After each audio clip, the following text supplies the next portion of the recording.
on prend E, l'espace des fonctions de classe C infinie, D, l'opérateur de dérivation, et on se demande s'il y a une application linéaire de E vers E, telle que phi carré est égal à D. Bon, c'est une question qui est assez marrante, on se demande s'il y a une racine de la dérivation. Assez sympa, c'est un très classique, ça c'est tombé à 1000 points en 2019, c'est tombé aussi à Centrale, il y avait quelques indications en plus, et c'est tombé à XENS. Aujourd'hui on se fait la version 1000 points, comme d'habitude, je vais pas te présenter la solution de but en blanc, comme c'est fait sur la plupart des chaînes YouTube de maths, mais je vais essayer de te montrer l'intuition qu'on peut avoir, comment avec des hypothèses raisonnables, avec des cas simples, on peut trouver la solution de manière assez naturelle. Bon, la première chose qu'on peut noter, c'est que phi sera pas inversible. Est-ce que ça va nous être utile? On ne sait pas. Bon, a priori, phi sera pas inversible. Pourquoi? Parce que si on a fait phi inversible, d serait inversible. Et sauf que d, il perd beaucoup d'informations. Si on prend f, la fonction qui a x associe c, avec c dans R, et on a que d de f, c'est égal à 0. Bon, fondamentalement, un endomorphisme inversible, c'est un endomorphisme qui va conserver l'information lorsqu'on va l'appliquer. Ici, on perd toute l'information de toutes les fonctions constantes. Évidemment, ça ne va pas être inversible. Le noyau, il va être beaucoup trop gros pour que ce soit inversible. Donc, c'est pas injectif, donc c'est pas inversible. Ça, c'est la première chose qu'on peut noter. On va le noter dans un coin. Phi pas inversible. Ensuite, la deuxième chose qu'on aimerait avoir dans ce genre de choses, en fait, les propriétés intéressantes, en général, sur ce genre de choses, c'est l'inversibilité, la commutativité. Donc c'est ce qu'on va faire, on va regarder la commutativité. Bon, est-ce que phi et d commutent? La réponse c'est oui, parce que si on prend d rond phi, ça c'est phi cube, et c'est phi rond d également. Bon, ça c'est par associativité de la composition pour les applications, c'est un truc assez intéressant. Du coup on a de la commutativité. Et en fait, pourquoi on a envie de regarder si ça commute? Parce que, en fait, les gens qui commutent, quand il s'agit d'espaces vectoriels, c'est très rare. Les applications linéaires qui commutent, c'est très rare. La commutativité, c'est une propriété rare, et on est content quand on l'a. Donc ici, quand tu as des équations comme ça, avec d'un côté des puissances et de l'autre, par exemple, si c'était d puissance k, tu aurais aussi de la commutativité, mais plus généralement, quand tu as des équations avec d'un côté un endomorphisme puissance quelque chose et de l'autre côté un endomorphisme puissance rien ou quelque chose, en général, c'est que tu as de la commutativité quelque part. Forcément, il faudra l'utiliser parce que c'est une hypothèse en fait ultra puissante, la commutativité. Tu as de la codiagonalisation qui vient avec la commutativité, etc., etc. Très intéressant. Autre chose qu'on aimerait faire, ça serait de se ramener à un espace de dimension finie. Parce que ça, c'est de dim infini. Le truc avec les trucs de dim infini, c'est qu'on n'a pas d'isomorphisme avec Mn de C. Enfin, Mn de R ici. Et ça, c'est un peu chiant. Pourquoi? Parce que l'isomorphisme avec Mn de R, il nous permet d'avoir une vision beaucoup plus claire des choses. Et c'est cet isomorphisme qu'on va essayer de rechercher. Donc, on va essayer de voir comment agit D sur des espaces simples de dimension finie. En fait, D, c'est l'opérateur de dérivation, donc on a directement un espace simple auquel on peut penser, c'est R crochet X. R crochet X, c'est toujours pas de dimension finie, mais par contre, si tu regardes seulement les polynômes de degré O plus N, ça va être dimension finie, c'est dimension N plus 1. Donc on va peut-être regarder les polynômes de degré N-1 pour avoir un truc de dimension N, et que ce soit plus simple pour la rédaction. Bon c'est très intéressant, et on va regarder comment D va agir sur un truc de dimension finie de manière assez simple, puisque on sait que D, il agit sur les polynômes de manière très simple, on sait le calculer facilement, et en particulier, il agit sur cette base de manière très simple. Donc on peut voir comment ça va fonctionner. Donc, si on prend P dans Rn-1, crochet X, on va voir que D de P, ça c'est P', et ça appartient à Rn-2.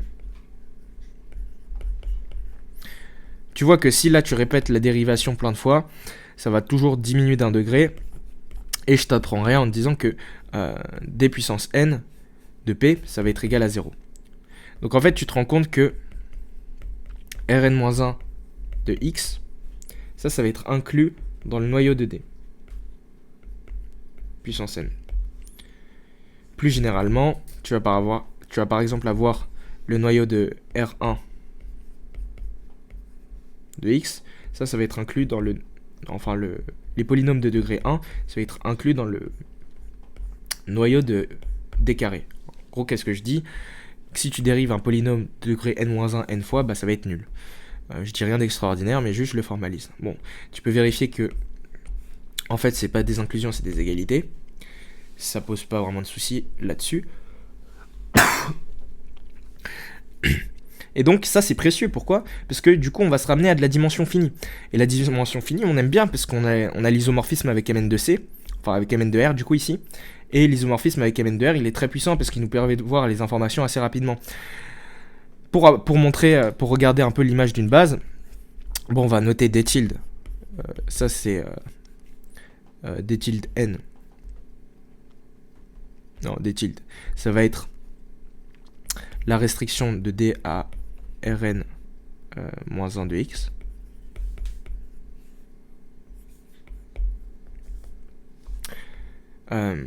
Pourquoi c'est légal d'écrire ça? Parce que Rn moins 1 de x, c'est le noyau d'un polynôme en D, et donc c'est bien stable par D.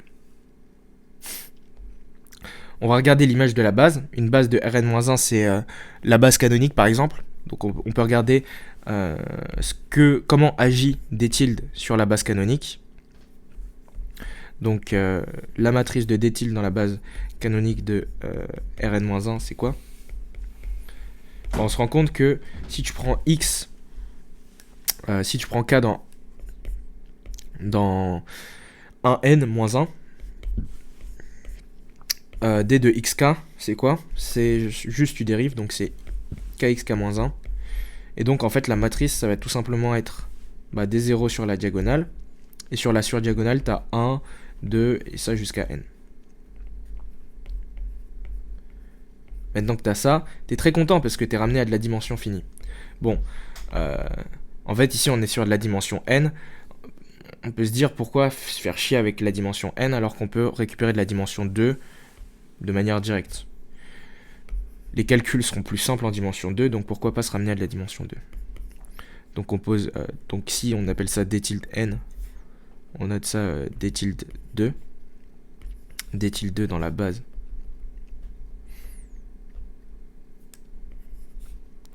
Dans la base canonique de R1 de x, ça c'est un espace de dimension 2, je le rappelle parce que tu as la constante qui va jouer un rôle. Ça c'est ça. Donc en fait déjà tu vois que c'est nilpotent, c'est triangulaire supérieur, t'as que des zéros sur la diagonale, donc ça va être nilpotent. Donc ça implique, c'est nilpotent d'ordre 2. Donc D tilde 2 au carré, ça va être 0. Et donc forcément, on a vu que les deux commutés. Donc du coup le truc intéressant c'est de regarder comment va agir, enfin là on s'est beaucoup intéressé à D tilde, ses restrictions, on peut se ramener à phi maintenant, donc on va regarder phi tilde 2, en gros ça c'est, on va dire, phi tilde 2, c'est la restriction de phi à R1 de x. Bon si tu regardes cette restriction, au carré évidemment, ça va faire D tilde 2. Ça, si tu passes encore au carré, ça veut dire que phi tilde R1 de x puissance 4, ça va faire 0.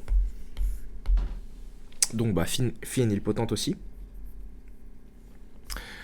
Phi est nilpotente, on avait dit que phi était pas inversible. Donc forcément le rang de phi tilde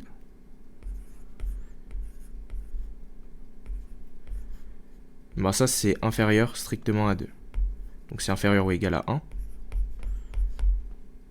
Et sauf que si c'était égal à 0, on aurait que phi tilde serait nul. Donc D2 de tilde serait nul. D tilde 2 serait nul. Et donc du coup, c'est forcément supérieur à 0.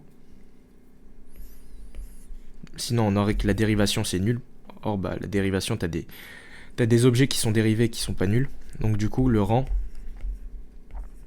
de phi tilde 2 c'est exactement égal à 1. D'après tout ce qu'on a dit précédemment.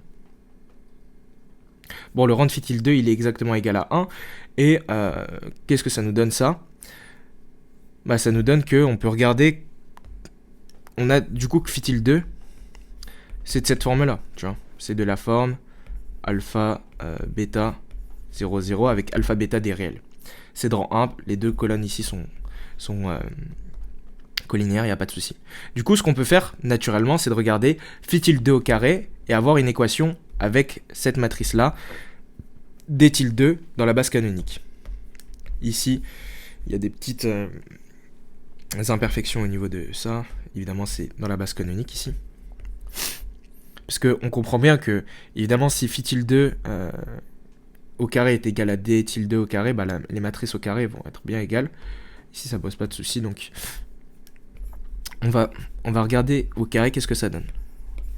Au carré, on va avoir ici alpha carré, et ici alpha fois bêta. En identifiant les coefficients, tu vas donc avoir que alpha carré est égal à 0, donc alpha est égal à 0, et donc alpha bêta est égal à 1. Bon, bah ça c'est impossible parce qu'on a dit que alpha est égal à 0. Donc du coup, on se rend compte que bah c'est impossible. T'as phi tilde carré, phi tilde carré est forcément différent de d tilde au carré. Comment j'ai ce système? C'est tout simplement en regardant avec la matrice là-haut, celle-là, que je vais ramener juste ici. En identifiant coefficient à coefficient, on obtient bien le système ici. Phi tilde carré est différent de d tilde 2. Donc forcément, ils ne peuvent pas correspondre sur tout un espace vectoriel si ça ne correspond pas